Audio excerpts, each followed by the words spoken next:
At the beginning of this episode, I welcomed you into the SCIF for the second time. Yeah. Because you recently got invited Yeah. into a SCIF. Yeah. And I could say, is that the Pentagon? So I went to the Pentagon initially. It was right across the street from the Pentagon. Okay. Like an extension on the other side.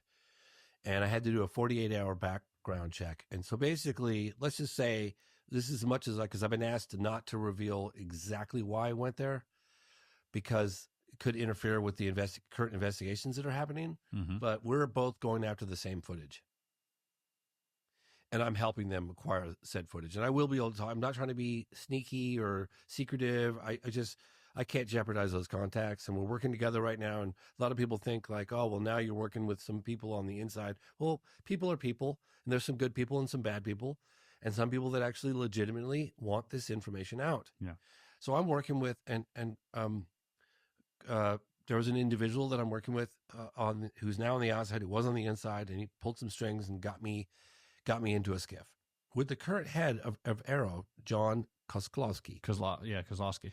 I had to do a 48-hour background check on me, and I arrived. It was like a scene out of a movie. I remember like meeting up with the gentleman of just like the kind of guy that I expected, the suit, the haircut, the jawline. Like, I mean, he was like quintessential. The guy could have been, if he had a dark suit on, it could have been an MIB almost. That's what I was going to say. Kind of character, One day your friend, the next day a spook. I'm sitting there walking through the halls, and we go to the security, and they're combing through everything I had because I was going to get a flight right afterwards. So I had all my bags, and oh my God, they were going through everything. And they did a background check. How are you feeling? I was feeling a little stressed. This is a big deal. Big deal for me, yeah. For someone who's been trying to get to the center of the maze. Yeah, but I was trying to so I went through the security. I was a little stressed. I was like, shit, I don't think I have anything in my bag. But they're combing through the lint. I mean, my God, they were going through everything. I was like, I don't think I have anything in there. I was thinking to myself, So anyway, so we go through that, and then I get this badge, and I'll show you. Yeah. So I get this badge, and then I have to go. They have these glass tubes, maybe about this big around, and the door would open, and only one person goes to the glass tubes, and they had probably maybe 5 or 6 all along this wall. And you'd walk up to it, and this door would open, like 2-door open. You'd step in with these 2 little feet mark, and then the other one would open, and then you go through that. And then I had to walk over to this. What is that? I don't know. Are they scanning you? Is that like an airport? I don't know. I'd already gone through the metal detector. I'd already gone through that whole thing. Yeah, but this might before be I went through that. Whoa. So I went through that and got to the other side of that. And then I was like, excuse me. I was like, well, can I take a picture of the two? He goes, no. Takes me over to a series of lockers where I was supposed to get rid of all my camera stuff. And, phone and electron, everything. And I was like, well, can I use the bathroom real quick? And I when you use the bathroom and I had a little special pass, and I documented that special pass.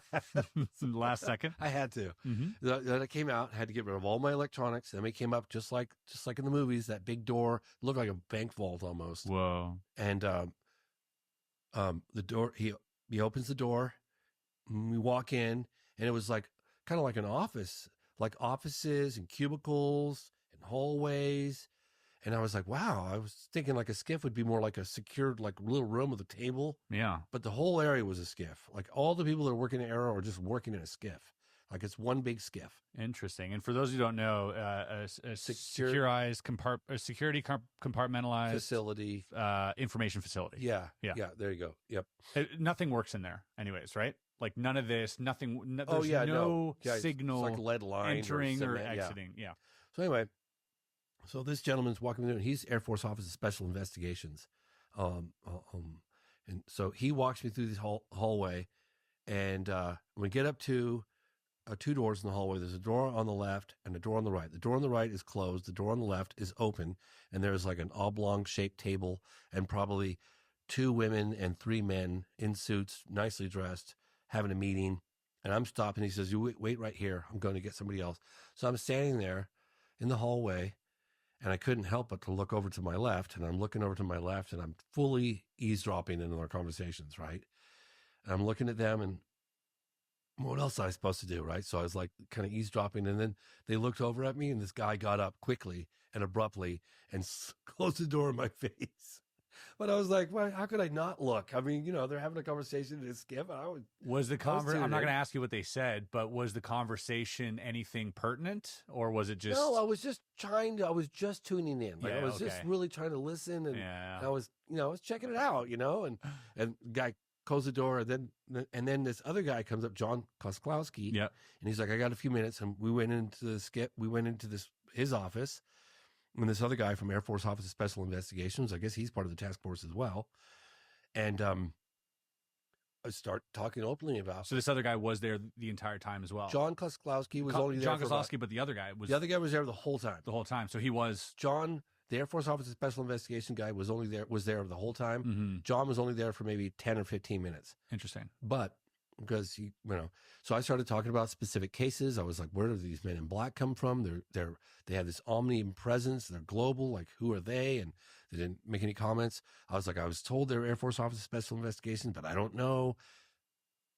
And then I said, I was like, well, you guys do know that, obviously the vast majority of these cases, UFO reports and UAP reports can be explained in down to earth conventional terms. I mean, it's like there's a residual 15 or 20% that clearly, after exhaustive investigation, defy a conventional explanation, and those probably originate from a non-human intelligence. I mean, you guys know that, right? Like, come on, you got to know that.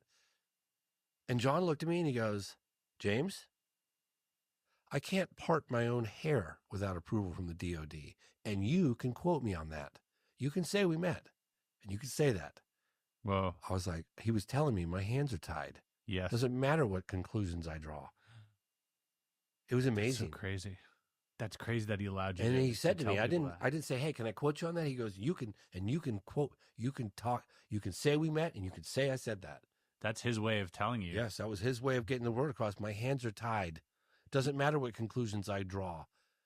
Isn't that crazy? That is crazy. And then I was talking about all the different cases. I was like, this case and that case, and then he had to go. And then they showed me some stuff that they were going after. Right. They showed me some I got to see some stuff, and I was like, that's not. I was like, you need to contact this witness before you release that, because that's not going to go down well. And I also said, you guys got to throw us a bone. We're not going anywhere. This is coming out. It was amazing. I'm still in touch with one of the individuals I texted this morning.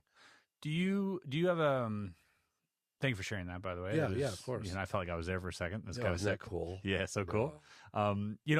First of all, it's really nice to hear that, part of John Kozlowski telling you that, because AARO's got a bad rap. Oh yeah, Sean Kirkpatrick was exactly. And we're all kind of the same mindset that are like, oh, this is just a big psyop, big disinformation thing. They're just going to slow leak. They know the truth. They're not letting us know. Like, this is the narrative when you hear about AARO in the community. So to hear him sort of say, hey, I get it, but I can't do anything. Just that, I feel, is such a strong message that needed to be said. Yeah. So that's really important. And we got one more thing that's really cool. Okay. So John, the other gentleman, why am I?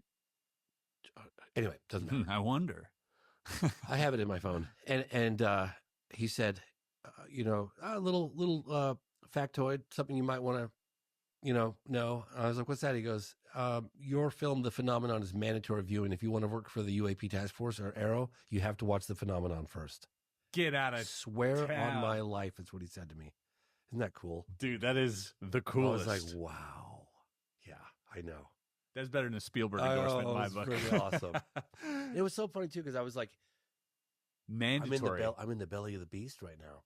Yeah, and you're helping to shape the narrative. It felt so like, but then I realized, like, people are people. Like, there are good people on the inside. People that really want to look, and there have been, because people go, oh, they just think government, they think evil, they think politician, they think evil. Yeah, there's some really good people on the inside. There are. Look, we have people dating back to the 1940s that wanted this stuff to come out, right? Yeah.